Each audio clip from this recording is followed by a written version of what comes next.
नमस्कार दोस्तों। हर बिजनेस कोई न कोई चीज़ ज़रूर मांगता है। कुछ बिजनेस आपसे कुछ मांगते हैं, कुछ बिजनेस आपसे कुछ मांगते हैं और बहुत से बिजनेस कुछ वो मांगते हैं जो आपको देना पड़ता है।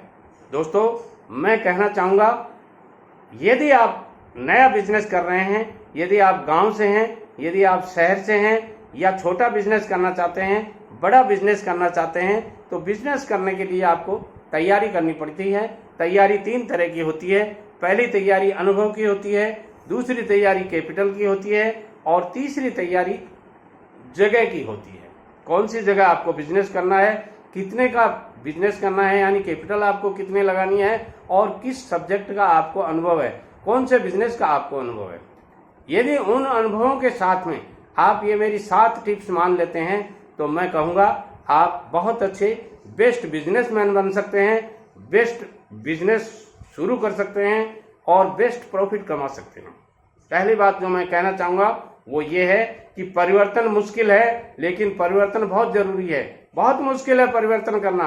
अपने बिजनेस में चेंज कीजिए, अपने बिजनेस के रूल्स रेगुलेशन चेंज कीजिए। जो दादाजी करते थे उसमें मॉडिफिकेशन कीजिए, जो पिताजी करते थे उनको चेंज कीजिए या उनमें मॉडिफिकेशन कीजिए। जो कंप्यूटर से काम करने लग गए आजकल, तो उन बही खातों को, पुराने जो बही खाते हैं उनका तरीका बदल दीजिए। मशीनें आ गई हैं आजकल, नई नई टेक्नोलॉजी आ गई हैं, छोटी छोटी मशीनें आ गई हैं जो आपकी दुकान में बहुत ज़रूरी हैं। उनको लाइए और उस टेक्नोलॉजी का, उस परिवर्तन का सहारा लीजिए। और परिवर्तन जगत का नियम है।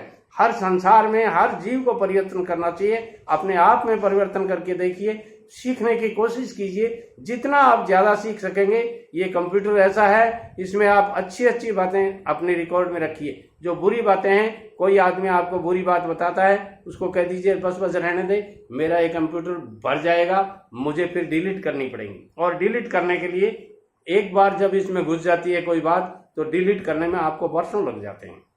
दोस्तों, अगली बात मैं कहना चाहता हूं कि एक गलती आपका अनुभव बढ़ा देती है, मगर वो अनुभव ही आपको आगे कमा के खाने के लायक करता है। इसलिए गलतियां करने से बुरा मत मानिए। आप गलतियां होंगी, टू एरर इज ह्यूमन, मगर कहीं ऐसी गलती मत कर दीजिए।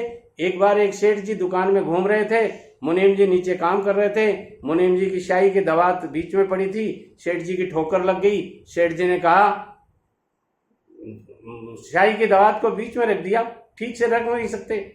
थोड़े दिन बाद में मुनीम जी घूम रहे थे, सेठ जी दुकान में बही खातों का काम कर रहे थे। वहीं पर सेठ जी बैठे थे, जहाँ मुनीम बैठा है वहीं पे दवात पड़ी थी। मुनीम के पैर से ठोकर लग गई और सेठ जी कहते हैं, अंधा हो गया क्या, चल देखता नहीं क्या। ऐसे वाक्य, ऐसे शब्द आप अपने कर्मचारियों को यदि बोलेंगे, वो कर्मचारी अगले महीने ही आपसे, आपके यहाँ से निकलने की कोशिश करेगा। और यदि उसको ये कह देंगे, कोई बात नहीं बेटा, अब की बार ध्यान से देख के चलना, कोई दिक्कत नहीं है, वो कहेगा जी सर। तो इन बातों का आप ध्यान रखिए। ये छोटी छोटी टिप्स आपके जीवन को बहुत ऊंचाइयां दे सकती हैं। और यदि इन टिप्स को आप नहीं मानेंगे तो कई समस्याएं खड़ी हो सकती हैं। अगली बात मैं कहना चाहूँगा कि अगर तुम्हें मेहनत की आदत है तो सब्र रखो, कामयाबी की भी आदत हो जाएगी। आपको पहले मेहनत की आदत थोड़ी थी। क्या आप 8 घंटे एक गिद्दी पर बैठ सकते थे, एक कुर्सी पर बैठ सकते थे? नहीं बैठ सकते थे, मगर अब आदत हो गई। अब आप 12 घंटे भी बीच में 5-10 मिनट इधर उधर घूम आए तो बात अलग है, बाकी तो काम पर रहने की आदत हो जाती है धीरे धीरे। तो आपकी भी धीरे धीरे आदत हो जाएगी।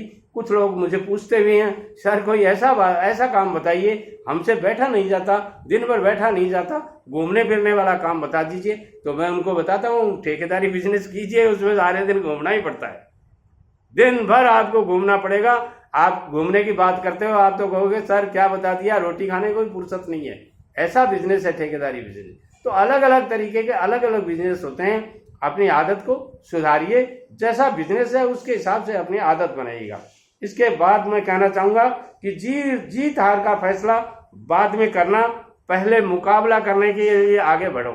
आप पहले से ही सोचने लग जाते हो, लॉस लग जाएगा, क्या होगा क्या नहीं होगा, ये होगा वो होगा, ये सब बातें आप एक जगह रख दीजिए। इन बातों में कुछ दम नहीं है। आप सोच समझ के काम कीजिए, अपने मोटिवेशनल स्पीकर से बात कीजिए, उनसे आप कांटेक्ट कीजिए, उनकी यूट्यूब चैनल देखिए या उनसे किसी भी तरह से संपर्क करने की कोशिश कीजिए।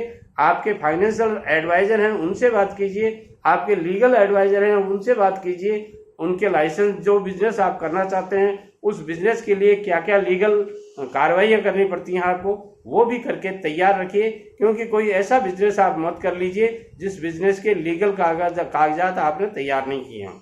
अगली बात मैं कहना चाहता हूँ कि अपनी तुलना दूसरों से कभी मत करो। अपने बिजनेस की तुलना दूसरों से मत करो। आपका बिजनेस अपना है, अपने तरीके से कीजिए।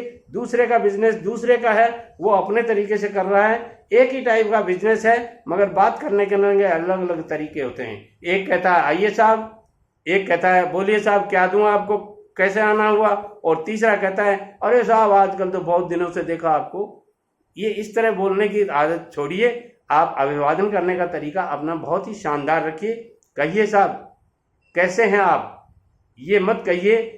ऐसे शब्द बोलिए आप कि अगले को हाँ के सिवाय ना करना तो पड़े ही नहीं। आप यदि दिन के अंदर अपने ग्राहक से 20 सवाल करते हैं एक ग्राहक से, तो ऐसे सवाल कीजिए कि वो आपको हाँ में ही जवाब देवे। यदि आपने उससे ना में जवाब उगलवा लिया या कह दिया उसने ना कह दिया तो फिर हाँ नहीं होगी। इसलिए हाँ कहना सिखाइए। ऐसे सवाल कीजिए जिनमें आपको हाँ का ही उत्तर मिले। अब बात आती है कि हाँ कैसे बोली जाती है। तो आप ग्राहक की पॉकेट को समझिए, उसके वजन को समझिए, आप ग्राहक की जरूरत को समझिए। मोस्टली वो ग्राहक आपके पास आते हैं और वो जो ही कहते हैं एक साड़ी दिखाना, तो आप उनके रेंज को जानते हैं।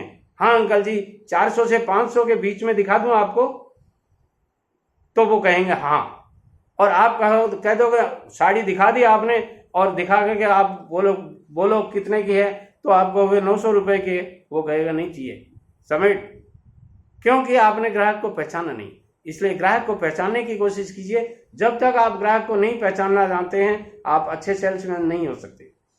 हो सकता है मेरे वीडियो में कुछ बातें मैंने ऐसे कह दी हैं जो आपके पिताजी दादाजी आपको कहते हैं, और वो भी मैं सह अधिकार कहता हूँ, कोई बिना अधिकार के नहीं कहता हूँ। आप मुझसे जुड़े हुए हैं, 1,30,000 सब्सक्राइबर मेरे यहाँ जुड़े हुए हैं और उनको मैं अपने परिवार का सदस्य मानता हूँ। मैं पैसा कमाने के लिए आपकी साइट पे नहीं आता हूँ। यूट्यूब पर मैं पैसा कमाना मेरा उद्देश्य प्राइमरी नहीं है, सेकंड हो सकता है।